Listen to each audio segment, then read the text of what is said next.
Welcome to last mysteries channel. இன்றைக்கி நம்ம என்ன நியூஸ் அண்ட் கேஸ் பார்க்க போகிறோம் அப்படின்னா, அதாவது நம்ம தமிழ்நாட்டையே இல்லை இந்தியாவையே உலுக்கின ஒரு மிகப்பெரிய கேஸ், ஆட்டோ சங்கர் கேஸ் தான் இன்றைக்கி நம்ம பார்க்க போகிறோம். ஆட்டோ சங்கர் அப்படின்னாவே மேக்சிமம் இங்கே இருக்க எல்லாருக்குமே தெரிஞ்சிருக்கும். ஏன்னா இப்படி ஒரு பிக்கஸ்ட் கிரிமினலை யாரால தான் மறக்க முடியும்? கௌரி சங்கர் அப்படிங்கிறது தான் இவனோட ஒரிஜினல் நேமு. கௌரி அப்படிங்கிற பெண்ணோட நேம் கொண்டதுனாலையோ என்னமோ இவனுடைய வாழ்க்கையில் பல பெண்கள் துன்புறுத்தலுக்கு ஆளாகி பாலியல் தொழிலில் ஈடுபடுத்தப்பட்டிருக்காங்க. இப்போது கௌரி சங்கர் அவங்களுடைய அப்பா கேரளாவில் ஒரு டீ ஷாப் வச்சுருக்காரு. அப்போது அவர் ஒரு லவ் மேரேஜ் வேறு சாதி பொண்ணை கல்யாணம் பண்ணி தனி குடித்தனமாக இருக்கும்போது இவங்க அம்மா கொஞ்ச நாள்லேயே வேறொருத்தரோட ஓடி போயிடுறாங்க. அந்த சூழ்நிலையில் தன்னுடைய தந்தையோட வளர்ப்பில் தான் இருந்திருக்கான். அதுலேயும் கொஞ்ச நாள் கழித்து தந்தையும் வேற பொண்ணை கல்யாணம் பண்ணிட்டு ஓடிடுறாரு. இந்த சூழ்நிலையில் தன்னுடைய பெரியம்மாவோட வீட்டில் தான் வளர்றான் கௌரி சங்கர். அவனுக்கு தம்பியான மோகன் அப்படிங்கிறவனும் இருக்கான். இந்த சூழ்நிலையில் 16 வயசில் ஒரு பொண்ணை லவ் பண்ணி மேரேஜ் பண்ணிக்கிறான் கௌரி சங்கர். இந்த சூழ்நிலையில் 1978 கல்யாணத்துக்கு அப்புறம் தான் ஒய்ஃபை கூட்டிகிட்டு மெட்ராஸில் செட்டில் ஆயிடுறான்.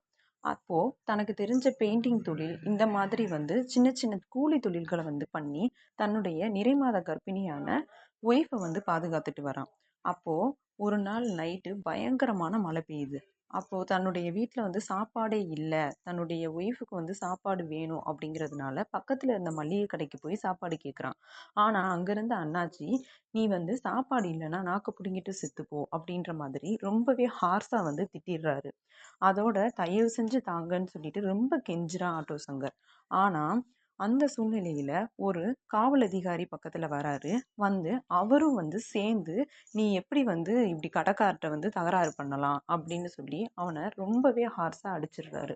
இதனால பயந்து கூனி குறுகி போய் திரும்பவும் அந்த கொட்டும் மலையிலேயே தன்னுடைய வீட்டுக்கு வரான் கௌரி சங்கர். அப்போது தன்னுடைய ஒய்ஃபை பார்க்குறான். ஆனால் அவங்க நிறைமாத கர்ப்பிணியாக இருந்துக்கிறாங்க. அதனால திரும்பவும் அதே மளிகை கடைக்கு போகிறான். போகும்போது அங்கே போயிட்டு அதே மளிகை கடைக்கார்ட்ட கேட்கும்போது அவர் திரும்பவும் அடிக்க வர்றாரு. அப்போது ஆட்டோ சங்கர் என்ன பண்ணுறான் அப்படின்னா, சடார்னு பக்கத்தில் இருக்கக்கூடிய பொருள் எடுத்து அவரை போய் ரொம்ப ஹார்ஸாக அடிக்க இது பண்ணிடுறான். அப்படின்றப்போ அவர் ரொம்ப பயந்து போயிட்டு தன்னுடைய வீட்டுக்கு தேவையான எல்லா விதமான மளிகை சாமானையும் எடுத்து ஒரு மூட்டையில் போட்டு இவன் கையில் கொடுத்துட்டாரு. இதை வாங்கிட்டு அன்னைக்கு சாப்பாடு அப்படிங்கிறது முடிஞ்சு போயிடுது. அடுத்த நாள் டீ குடிக்கிறதுக்காண்டி டீ கடைக்கு போகிறான். அப்போது அங்கே இருந்தவங்க எல்லாருமே ஆட்டோ சங்கரை பார்த்து பயப்பட ஆரம்பிக்கிறாங்க. அதனால அவங்ககிட்ட பணமே வாங்காமல் அவனுக்கு டீயையோ பொருட்களையோ கொடுக்க ஆரம்பிக்கிறாங்க. இந்த ஒரு சூழ்நிலையில் அங்கே ஒரு போலீஸ் ஜீப் அப்படிங்கிறது நிற்கிது. உள்ளே இருக்கக்கூடிய ஒரு போலீஸார் இறங்கி வராரு. அவரை பார்த்த உடனே ஆட்டோ சங்கருக்கு ஒரு மாதிரி உடம்பெல்லாம் வேர்த்துருது. அப்போது அவர் அண்ணாந்து பார்க்கும்போது அந்த போலீஸார் நேற்று நம்மளை அடித்த அவர் தான் அப்படிங்கிறது தெரிய வருது. ஆனால் இப்போ அவர் ரொம்ப சாதாரணமாக ஐயா உன்னைய கூப்பிட்றாருவா அப்படின்னு சொல்லி சாதாரணமாக ஃப்ரெண்ட்ஷிப்பாக பேசுகிறாரு. இதை கேட்ட சங்கருக்கு எதுக்கு ஐயா நம்மளை கூப்பிட்றாரு அப்படின்னு சொல்லிட்டு போகிறான். அப்போ போகும்போது அங்கே இருந்தக்கூடிய ஒரு ஹை லெவலான போலீஸ் அங்கே இருக்கக்கூடியதில் அவர் என்ன பண்ணுறாரு அப்படின்னா, நீ ஒரு குறிப்பிட்ட அளவு நான் சாராயம் கொடுப்பேன், அதை நீ சேல் பண்ணி எனக்கு அமௌண்ட் தரணும் அப்படிங்கிற மாதிரி சொல்கிறாரு. அப்போது ஸ்டார்டிங்கில் நீ இதை பண்ணி தான் ஆகணும் அப்படின்ற மாதிரி அவங்களுடைய ஃபோர்ஸின் காரணமாக தான் கௌரி சங்கர் ஆட்டோ சங்கராக உருவெடுத்திருக்கான் அப்படிங்கிறது. அப்போது இந்த ஒரு சூழ்நிலையில் 1988 ஒரு பிரெக்னன்ட் லேடி திருவான்மையூர் போலீஸ் ஸ்டேஷனில் ஒரு கம்ப்ளைண்ட்டை வைக்கிறாங்க. அதில் தன்னுடைய கணவர் சம்பத், அவரோட நண்பர்களான கோவிந்தராஜ், மோகன் 3 பேரையுமே காணோம். இந்த 3 பேருமே ஆட்டோ சங்கருக்கு நெருங்கிய தொடர்பில் தான் ரீசன்ட் டைமிங்கில் இருந்தாங்க அப்படின்னு சொல்லியும் அவர் மேலே கம்ப்ளைண்ட்டை வைக்கும்போது அவர் இருந்த ஒரு அரசியல் பணபலமும் அங்கே வேலை செஞ்சிச்சு. ஏன்னா அந்த கம்ப்ளைண்ட்டை எடுத்துக்கிறவே இல்லை. அப்போது அவங்க என்ன பண்ணுறாங்கன்னா கவர்னர்கிட்ட போய் கம்ப்ளைண்ட் வைக்கிறாங்க. ஏன் கவர்னர்கிட்ட போனாங்க அப்படின்னு சொன்னால், அது வந்து எம்ஜிஆர் வந்து இறந்த ஒரு காலகட்டம். அதில் வந்து எம்ஜிஆர் பதவியில் இருக்கும்போதே இறந்ததுனால அப்போ ஆட்சியில் இல்லை அப்படிங்கிறதுனால கவர்னர் வந்து அந்த கம்ப்ளைண்ட்டை வந்து எடுக்கிறாரு. இதுக்குன்னு ஒரு குழு அமைக்கிறாங்க. அந்த குழு வந்து என்ன பண்ணுறாங்கன்னா ஆட்டோ சங்கம் சம்மந்தப்பட்ட எல்லா இடத்துலையுமே வந்து சோதனை அப்படிங்கிறத பண்ணுறாங்க. அப்போ அவனுடைய வீட்டுக்குள்ள இருந்து 4 டெட் பாடி அப்படிங்கிறத வந்து கண்டுபிடிக்கிறாங்க.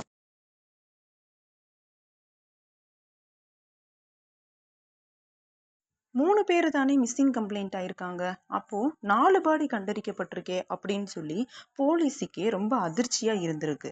அப்போ என்னன்னா அந்த 4வதா கண்டுபிடிக்கப்பட்ட பாடி தான் இந்த ஆட்டோ சங்கர் மொத கொல்லப்பட்ட ஒரு பெண்ணினுடைய பாடி அப்படின்றத கண்டுபிடிக்கிறாங்க.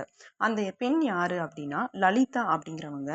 இதுல சுடலை பாபு அப்படிங்கிறவங்க ஆட்டோ சங்கருக்கு வலது கையாகவும் இடது கையாகவும் செயல்பட்டவங்க. இதுல இந்த சுடலை அப்படிங்கிறவரோட ஒரு பாலியல் தொழிலுக்காக கொண்டு வரப்பட்டவங்க தான் இந்த லலிதா அப்படிங்கிற பெண்மணி. ஆட்டோ சங்கருக்கு பொதுவாகவே வந்து தன்னுடைய தொழிலில் வந்து ஈடுபடக்கூடிய பெண்களில் ரொம்ப அழகா இருக்கக்கூடிய பெண்களை வந்து திருமணம் பண்ணிப்பாரு, அவங்களோடய வச்சுப்பாருன்னு சொல்லிட்டு சொல்றாங்க. இதுல 4வது பெண்மணியா கல்யாணம் பண்ணப்பட்டவங்க தான் லலிதா. இவருடைய அக்ரஸிவான ஒரு முரட்டுத்தனமான ஒரு பிஹேவியரை பார்த்து மிரண்டு போய் சுடலுடைய திரும்பவும் வந்து ஓட ஆரம்பிச்சிருக்காங்க. இதை தெரிஞ்சுக்கிட்ட ஆட்டோ சங்கர் அவங்கள அப்படியே பிடிச்சிட்டு வந்து அவங்கள ரொம்ப சாதாரணமா டீல் பண்ற மாதிரிக்கு பண்ணியிருக்காரு. இந்த பக்கம் பார்த்தீங்கன்னா சுடலையை வந்து எரிச்சே கொண்டுட்டாரு. அவருடைய கோபம் அப்போ எவ்வளவு தூரம் இருந்திருக்குன்னு பாருங்க. லலிதா கிட்ட நீ இந்த மாதிரி பண்ணது சரியான்னு சொல்லி கேட்கும்போது, நான் இந்த தொழிலுக்கு தானே வந்தேன்னு சொல்லி அவங்க பேசும்போது ரொம்ப கோபம் அடைஞ்ச அந்த ஆட்டோ சங்கர் ரொம்ப நெருக்கி அவனுடைய கழுத்தை பிடிச்சி இறுக்கியிருக்காரு. அதோட அவர் ரொம்ப அக்ரெசிவான பெர்சன்னால ஒரு அடி அடிச்சோடனே தன்னுடைய குரல் வளையில் வந்து அந்து போய் ரொம்பவே மூச்சு விட கஷ்டப்பட்டு லலிதா அந்த இடத்துலயே சுருண்டு விழுந்து இறந்து போறா. அப்போ கொஞ்சம் கூட பதட்டம் அடையாதவன் தன்னுடைய ஒரு சமையல் ரூமுக்கு அடியிலேயே வந்து குழிய தோண்டி லலிதாவோட உடம்ப வந்து புதைச்சிருக்கான். இதுதான் வந்து ஃபர்ஸ்ட் அங்க வந்து புதைக்கப்பட்டது. அதுக்கப்புறம் இந்த 3 பேரை எதுக்காண்டி கொன்னான் அப்படின்னா, இந்த 3 பேரும் தன்னுக்கு தெரியாம தன்னுடைய ஒரு பலையில் இருக்கக்கூடிய பெண்கள் மேலும் வந்து பல பெண்களை வந்து கடத்திட்டு வந்து அவங்கள ரொம்ப வற்புறுத்தின் பேர்ல தான் வந்து இந்த மாதிரி தொழில்கள் எல்லாம் ஈடுபடுத்திட்டு வந்திருக்கான். அந்த மாதிரி பெண்கள் எல்லாம் வச்சு அவங்க தனியா வந்து பிசினஸ் பண்றாங்க அப்படிங்கிற விஷயங்கள்லாம் தெரிய வந்து இந்த 3 பேரையுமே சப்ஜாடா கொண்டிருக்கான். அதுல அந்த மோகன் அப்படிங்கிறவன் இவனோட தம்பி தான். அப்படி இருந்துமே தனக்கு வந்து துரோகம் பண்ணவங்க தாங்கிட்ட இருக்கவே கூடாது அப்படிங்கிற ஒரு எண்ணம் இருக்கிறதுனால அவங்களே வந்து கொண்டு இருக்கான். அதுல இந்த சுடலை அப்படிங்கிறவனை எரிச்சிட்டு அந்த எரிச்ச ஒரு சாம்பலை எடுத்துட்டு போய் முட்டுக்காடு பகுதியில் இருக்கக்கூடிய கடற்கரையில கூட கரைச்சேன்னு சொல்லி பிற்காலத்துல போலீஸ்ல சிக்கின பிறகு அதை வாக்குமூலம் கொடுத்துருக்கான். பல தடயங்கள்ல மாட்டிக்கொண்ட ஆட்டோ சங்கர் சுற்றி வளைக்கப்பட்டு காவல்துறை அதிகாரிகளால கைது செய்யப்பட்டு செங்கல்பட்டு கூடுதல் நீதிமன்றத்துல வழக்கு தொடர்ந்து நடத்தப்பட்டு அவன் வந்து காவல்லையும் வைக்கப்படுறான். அந்த ஒரு சூழ்நிலையில அந்த பிரிசனர்ல கூட இருந்தவனை பார்க்க வந்த அவருடைய ஒய்ஃபான தேவி கிட்ட அதிகமாவே பழகுறான் ஆட்டோ சங்கர். அப்போ அந்த தேவி கொஞ்ச நாளைக்கு அப்புறம் தன்னுடைய கணவரை பார்க்க வர்றதை காட்டிலையும் ஆட்டோ சங்கரை பார்க்க வந்த காலங்கள் தான் அதிகம் அப்படின்றதுனால அவங்கள வச்சு இவன் வெளியில போறதுக்கான திட்டத்தையும் தீட்டுறான். அதுக்கான உதவிகளையும் பலவாறா செய்யறான். இந்த சூழ்நிலையில 1990 ஆகஸ்ட் 20ஆம் தேதி ராத்திரியில தேவியும் இவனுடைய கூட்டாளிகள் ஒரு 2 பேரும் சேர்ந்து அந்த பிரிசன் பக்கத்துல இருக்கக்கூடிய ஒரு மரத்து வழியா உள்ள குதிக்கிறாங்க. நடு இரவுல குதிக்கிறாங்க. உள்ள குதிச்ச உடனே லைட்டை வந்து ஆஃப் பண்றாங்க. அப்போ அந்த ஃபுல் பிரிசனும் வந்து ஃபுல்லாவே ஒரு டார்க் ஆகும்போது இவங்க என்ன பண்றாங்கன்னா உள்ள போயிட்டு ஒரு கள்ளச்சாவியை போட்டு அங்க இருக்கக்கூடிய காவல் அதிகாரிகளையும் அடிச்சு அவங்களுக்கு மயக்க மருந்து இதெல்லாம் கொடுத்துட்டு செஞ்சுட்டு உள்ள இருக்கக்கூடியவங்களை வந்து தப்பிக்க விடுறாங்க. இதுதான் அடுத்த நாள்ல நியூஸ் பேப்பர்கள்ல எல்லாத்துலேயுமே வந்து ஒரு ஹெட்லைன்ஸா இருந்துச்சுன்னு சொல்லலாம். அதாவது ஆட்டோ சங்கர் காவலில் இருந்து தப்பிப்பு அப்படிங்கிறது. ஆட்டோ ரவி அப்படிங்கிறவன் லலிதாவையும் சுடலையையும் கொன்ன விஷயம் எனக்கு தெரியணும், அதுக்கு 2 லட்ச ரூபாய் வரைக்கும் நீங்கள் எனக்கு தரணும்னு ஆட்டோ சங்கரை மிரட்ட ஆரம்பிச்சிருக்கான். அதை பார்த்துட்டு இருந்த ஆட்டோ சங்கர் கத்தி எடுத்து பல குத்து குத்தி ஆட்டோ ரவியை கொன்று அதே மாதிரி புதைச்சிருக்கான். இந்த ஒரு சூழ்நிலையில அந்த ஆட்டோ ரவியோட இறந்த உடல் அப்படிங்கிறது வந்து எடுக்கப்படுது. அதுவும் வந்து பல தடயங்களா இவனுக்கு சாட்சியா வந்து அமையுது. அப்போ அவனுடைய வலது கையான பாபு அவனும் வந்து அப்ரூவலா மாறிடுறான். அப்படின்றப்போ இது வந்து ஒரு மிகப்பெரிய கேஸா வந்து ரொம்ப வலுவான ஒரு சாட்சியங்களோட செங்கல்பட்டு கோர்ட்ல வந்து வழக்கிடப்பட்டு தொடர்ந்து நடத்தப்பட்டு அதுக்கான ஒரு ஜட்ஜ்மெண்ட் அப்படிங்கிறது வெளிவருது. அதுல தான் மே 31, 1991 இதில் தான் சங்கர், எல்வின், சிவாஜி இவங்க 3 பேருக்குமே கேபிட்டல் பனிஷ்மெண்ட்டான மரண தண்டனை விதிக்கப்படுது. மேலும் இவங்க கூட கூட்டு சதியில் ஈடுபட்ட 8 பேருக்கு வந்து ஆயுள் தண்டனை வழங்கப்படுது. இதில் சங்கர் இது மாதிரி பொய்யான ஒரு விஷயங்களை காட்டி என்ன வந்து கைது பண்ணியிருக்காங்க, நான் ஒரு நிரபராதி அப்படின்னு சொல்லிட்டு பிரசிடென்ட்டுக்கு கருணை மனு வழங்கியிருக்கான்.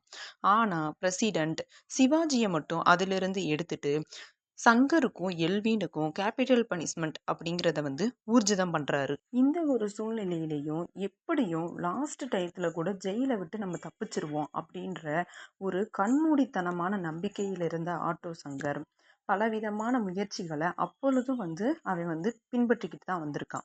அப்போ தன்னுடைய ஒய்ஃபுக்கும் தன்னுடைய டாட்டருக்கும் அவன் வந்து கடிதங்கள் அப்படிங்கிறத எழுதுறான்.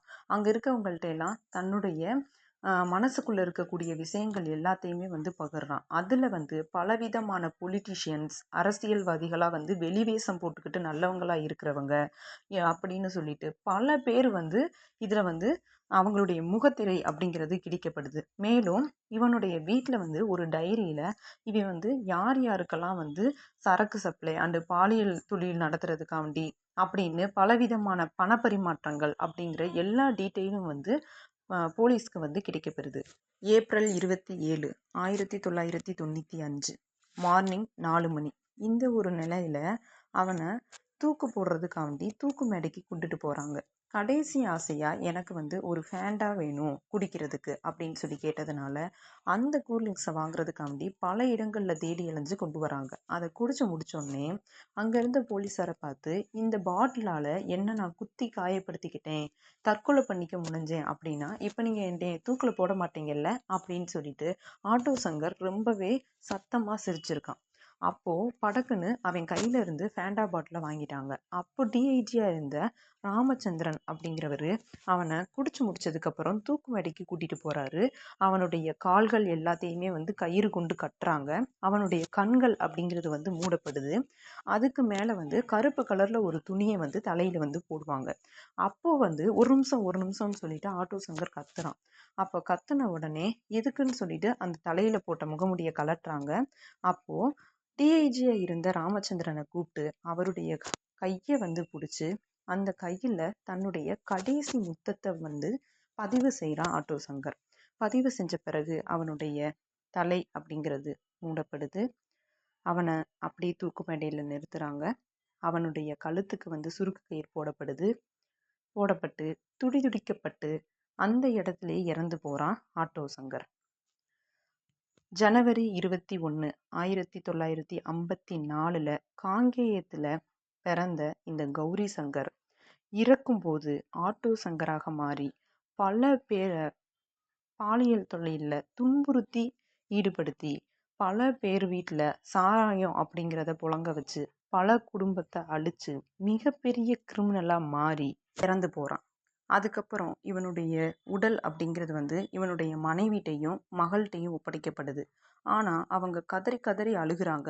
ஓடிப்போன தன்னுடைய தாயாரும் வந்து இவனுடைய உடலை வந்து பார்க்குறாங்க. அவங்களும் கதறி கதறி அழுகுறாங்க. ஆனால் சுற்றி நின்ன யாருடைய முகத்துலையும் இவன் இறந்து போனதுக்கான ஒரு அனுதாபம் அப்படிங்கிற ஒரு விஷயமே வந்து நடக்கவே கிடையாது.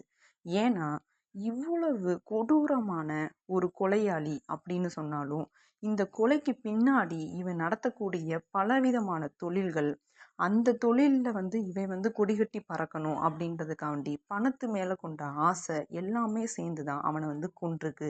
இது அவனுக்கான சாபமாக தான் இருக்கணும் அப்படிங்கிறது தான் எல்லாருடைய எண்ணமும் இருந்துச்சு. ஆக மொத்தம் ஒரு மனுஷன் எப்படி வாழணும் அப்படிங்கிறதுக்கு பல பேரை உதாரணமாக காட்டலாம். ஆனால் எப்படியெல்லாம் வாழவே கூடாது அப்படிங்கிறதுக்கு ஒரு மிக சிறந்த உதாரணம் ஆட்டோ சங்கர். கேஸ். இந்த மாதிரி பல நிகழ்வுகளை தெரிஞ்சுக்கிறதுக்கு நம்மளுடைய லா மிஸ்ட்ரீஸ் சேனலை சப்ஸ்கிரைப் பண்ணுங்கள், ஷேர் பண்ணுங்கள், கமெண்ட் பண்ணுங்கள், லைக் பண்ணுங்கள். தேங்க்யூ.